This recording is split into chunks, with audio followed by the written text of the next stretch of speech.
I lived alone for years without any problems. That's why it took me too long to realize someone else was in my apartment. And by the time I understood what was happening, they already knew my routine. I moved into the apartment because it was cheap. Too cheap, honestly, for the area. But I didn't ask questions. I needed a place, and it was available immediately. The first week was normal, quiet, almost too quiet.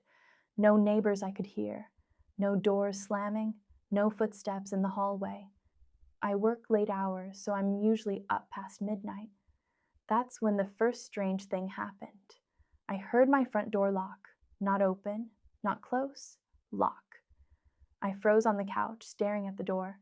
I hadn't moved, I hadn't touched it. I stood up slowly and checked. The deadbolt was turned. I told myself I must have locked it earlier and forgotten. That happens, right? I didn't sleep much that night. A few days later, I noticed the kitchen cabinets were different.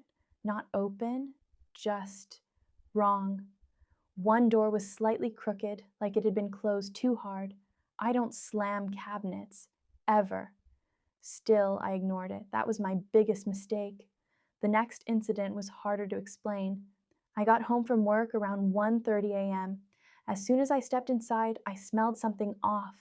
Warm food, like someone had just cooked.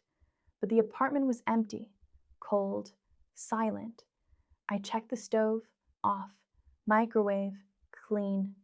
No food anywhere. That night, I set up my old laptop on the kitchen counter.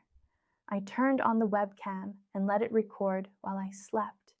I didn't actually expect to catch anything. The next morning, I scrubbed through the footage.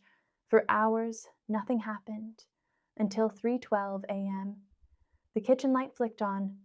I leaned closer to the screen.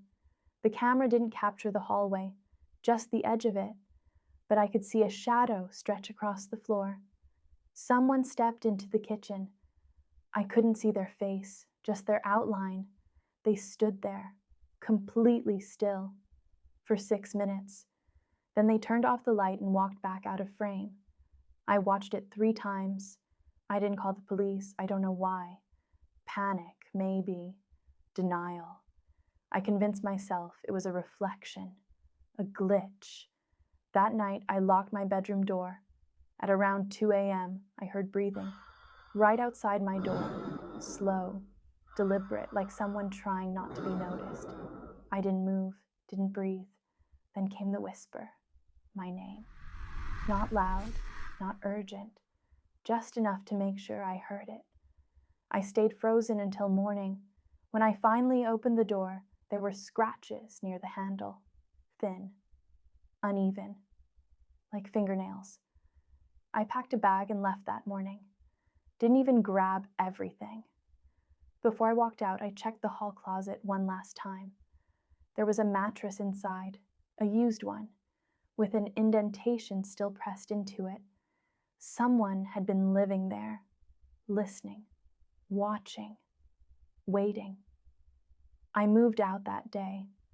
The landlord never returned my calls, and sometimes when I am half asleep, I still hear my door lock.